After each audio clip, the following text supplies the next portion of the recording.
BRS party working president KTR ने media से रब्ता करते हुए कहा कि जो जर्नलिस्ट शंकर पर अटैक हुआ है, इसके पीछे सीएम रेवंत रेड्डी का हाथ है, क्योंकि जर्नलिस्ट शंकर कोंडगल में किसानों के साथ अन्याय और लैंड ग्रैबिंग हो रही है, वो एक्सपोज कर रहे थे। कुछ दिन पहले जर्नलिस्ट शंकर पर एक जानलेवा हमला उनकी ऑफिस के बाहर किया गया। इस बात पर केटीआर ने रेवंत रेड्डी पे तंज किया।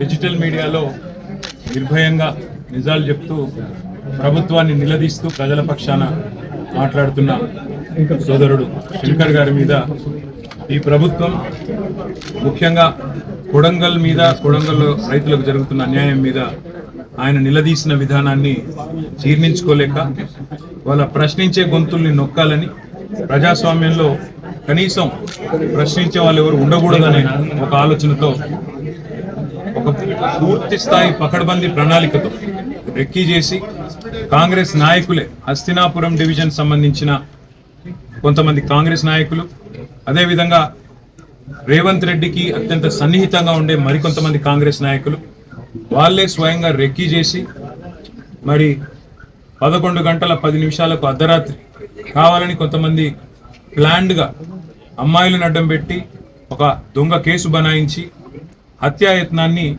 మరి శంకర్ గారి మీద చేయడం జరిగింది. దురదృష్టం ఏంటంటే మరి హత్యాయత్నం జరిగినప్పుడు ముందుండి కాపాడాల్సిన పోలీసులే ఈరోజు పూర్తి స్థాయిలో కేసు నిర్వీర్యం చేయడానికి 307 అనే సెక్షన్ పెట్టకుండా ఇది హత్యాయత్నమే కాదని బుకాయిస్తూ ప్రభుత్వానికి తొత్తులుగా వత్తాసు పలుకుతూ ఇవాళ కేసు నిర్వీర్యం చేసే ప్రయత్నం చేస్తూ ఉన్నారు. కానీ ప్రజా కోర్టులో తప్పకుండా దోషులు ఎవరైతున్నారో వాళ్ళు దొరికిపోయినారు. ఇప్పటికే సీసీ కెమెరాల ఫుటేజ్ సాక్షిగా ఎవరెవరైతే దొరికిపోయినారో వాళ్ళందరినీ అరెస్ట్ చేసేదాకా తప్పకుండా ప్రభుత్వం మీద ఒత్తిడి పెంచుతాం. పోలీస్ శాఖను కూడా ఈ రకంగా వ్యవహారం చేయడం మంచిది కాదు. ముఖ్యంగా ఎల్బీ నగర్ సిఐ కానీ, స్థానిక ఎస్ఐ కానీ, అక్కడ ఉండే పోలీస్ అధికారులు కానీ వాళ్ళు వ్యవహరించిన తీరు కూడా అనుమానాస్పదంగా ఉంది.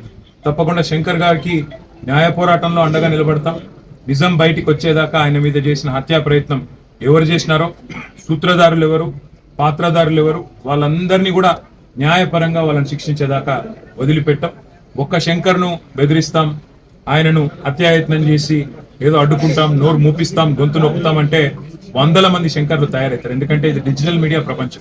ఇప్పుడు మేము కూడా ఇట్లాగే ఆలోచించుంటే, మేము కూడా ప్రభుత్వంలో 10 ఏళ్ళు ఉన్నప్పుడు ఇట్లాగే ఆనాడు కేసీఆర్ గారి మీద మరి ఎవరు మాట్లాడినా దాన్ని అణిచివేసే ప్రయత్నం, రాజ్య శక్తిని అడ్డం పెట్టుకొని చేసే ప్రయత్నమే చేస్తుంటే ఇలా చాలా మందికి వాయిస్ కూడా ఉండేది కాదు. కానీ ప్రజాస్వామ్యంలో అన్ని రకాల వాదనలకు అవకాశం ఉండాలి. అన్ని వాదనలు విన్న తర్వాత ప్రజలు తీర్పు ఇవ్వాలి. కాబట్టి ఆనాడు ఏనాడు కూడా మేము ఇట్లాంటి రాజ్యహింసను కానీ, ఇట్లాంటి భౌతిక దాడులను కానీ మేము ప్రోత్సహించలేదు.